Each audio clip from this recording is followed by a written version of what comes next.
Shalom alia sarina Deuteronomy pung somthum pakhat na chang somni atanga chang somthum na atop thangin maftir huamin thutlang pui ka soiphot donia ram thiang lim khoizu le thute tui wan na ram a isel fate dalpa pathian a hruai lu huna chulai huna chunai le bar te lo hiang na ranga alo tlaita ka wanga pathian dang biak sanin pathian du lo zong le pathian ho zong anti awanga dalpa pathianin anni chu ashem tu thu ziak mu ania chuti lai po chuan dalpa pathianin an chunga thil thleng te hriat non tir watan le engla me por hre pui tu atan hla om tu thu asoya tin kan pu mo sia in tora sia kin chu tora chu thuthung bom sira da ani thu kan mu boka tin chu pa ka chuanin kan pu mo sia in athi dona isel fa te han chawaya ko khomin an chunga thil lo thleng tu asoi kan mu boka kha thutlang pui te nia rashi thil thina kan en donia bung som ni na hete hian in ziaka an pi le pu te ne na chechama ka tiam nu te le khoizu luan narama chuan ka hruaya ei le bar a an oma an tlaya alo tha huna meu chuan pathian dang te laman hoi anga an rong te an bol anga min husit anga ka thu thlung te an bo chedon ani ania tin ziaka hilai muna hianin tunaka chira khan min husit anga ti kha hebraito in tinge in zia kan di chuanin veni a chuni tin in zia ka enge omzia rashina thilfia chuanin niam zo tongin husiti in le linna oma ma sangin husit tong kam ani lowa khoi muna po kha thuma la khamana ni chuanin ni uts kan ti chuanin veni a chuni kha tong kam khanin enge asoi ti chuanin thin rim na soinania isel fa te kham pathian an musit ni lowin pathian thin rim na an siam na chungchang soinani nga pathian an ti lung oilo na soinani don tan chu chuba chuanin ale lin na kha min musit anga tin lowin min ti thin rim anga ti soina ni don tan chu chuanin chuba ka chuanin bung somni le pakhat na kan en chuanin tiang hianin ain ziaka tin heti hiani anga thil thalo le mang an tam tak an chunga alo thlen hunin hela hi an riat chuat tir tu ani ang an tha tika atangin thei gil thei ani don silowa tuna ka che cham rama ka hruai nila la po in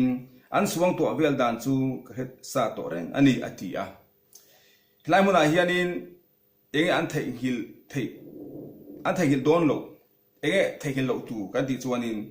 an chunga thil thleng kha pathianin kha hla mang khanin eng kim aziak lok ka soi lok ka pathianin ka warning lok to chu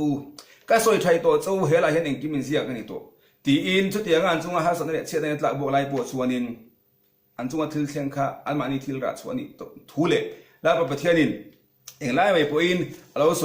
soi to le alo hre ti to thuani kha an hriang ti nai don tan chu chuanin ibaka an thla te ka ta in the gil the ani don si lowa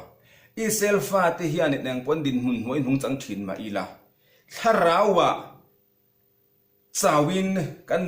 nung ram noi nung thit po ni senging pathian thu tora hi kan thei tak tak lawang ti ni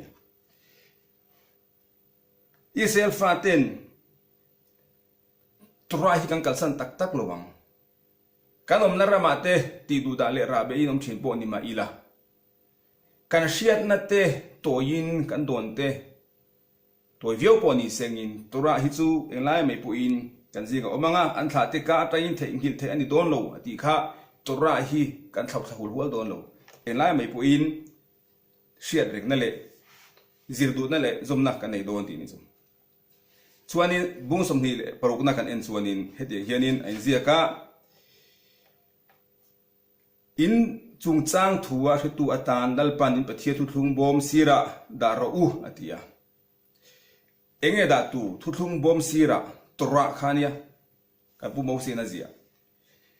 khoilai ange da tu thu thlung bom sira ti kha kan to mi thiam ten talmud e babatra ashil fiada pahnin na ya pakhada chuanin thu thlung bom sira khanin I thing anda chuaka I chuarang de wan siama khlai mun akhanin I kha I tora kha da ni en ti thu thlung bom sira ti nang khanin thu thlung bom chunga ni lowin asira khanin kha sefer tora kha da ani e ti ania filfiada pakata filfiada dang le chuanin thu thlung bom sira a chunga khanin thu pek som lung om to thu thlung bom a khan khami sira khan soina ni e ti filfiada om boka thu thlung bom sir te khanin a bon pona ni lowin thu thlung bom chung sia ma sengin kha thu pek som lung sira khanin soina ni ti in filfiada om le boka chuan helai mun a hianin i bung som ni le pariat na a i sel faten zavaya ko khom turin lalpa pathianin kan pu mo si a hil thu kan huwa helai mun a hianin kan pu mo sia ina roti dan chin angin ti ani ve lowa omzia kan ti chuanin kan pu mo sia in adam laya mi puye po khom a ko khom a piang khanin rang ka chak to torot bani ham chinania numbers bung som di le bung som na chang khana kan huang in tinal pan mo sia abia rang ka chak to torot bani siamla thil sakhat atangin a cherin i cher tur ani mi pui ho i ko khom nan le kal chuati na i mang tu ani ti in kha to torot rang ka chaka siam bani kan pu mo sina dam lai kha mi pui ko khom a piang khanin amang china kami mang khan mi puye ko khom china ti khania mase tu na hianin mi puye a ko khoma mi zong zong ko khoma ma sengin hamani ve to lo khoi ange om kha to toro khati chuanin kha to toro ta kha da thati nom enwai nge ti chuanin ko hela ta inzia kan huwa thusil tu te achun ti hen inzia ka en shilton biom hamita ti in enge omzia kan ti chuanin thinia haro relna shwai tu ni na omsi lawati in kan pu mo se thini ania tuna mi pui ko khom ni kha chuan chuanin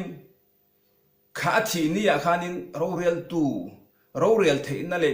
mi pui chunga thu nei na nei to lo wang khanin kha to trot kha ham omzia om to lawati ni chu ama jong chu mi pui rong bol tu ania mi pui chunga ro rel tu ania chuan chuanin a ham thina tu na chuna thi don khana thi ma in kha to trot kha da thatin om to a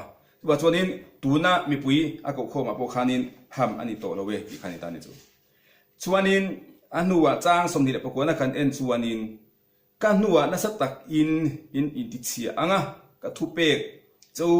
konga ta hi in pek anga ti ka shereng ani ti in I selfa ten kan pu mau sia bawal nuwa milem pathian bia in pathian dula zong anti tu thu soilo kan dia ma sangin kan pu mau sia thi nuwa po khan I ho shua in adam pui chu zong chuan I selfa khanin milem pathian an biak lo kan huwa kan pu mo se tu na soi hi adik lowem ni ani chuan ka thi nuwa ati kha ka thi nuwa chu da satak in ti chi anga ti kha a thi nuwa chu yo shwai kum tam tak I selfa ta akai shuwa ya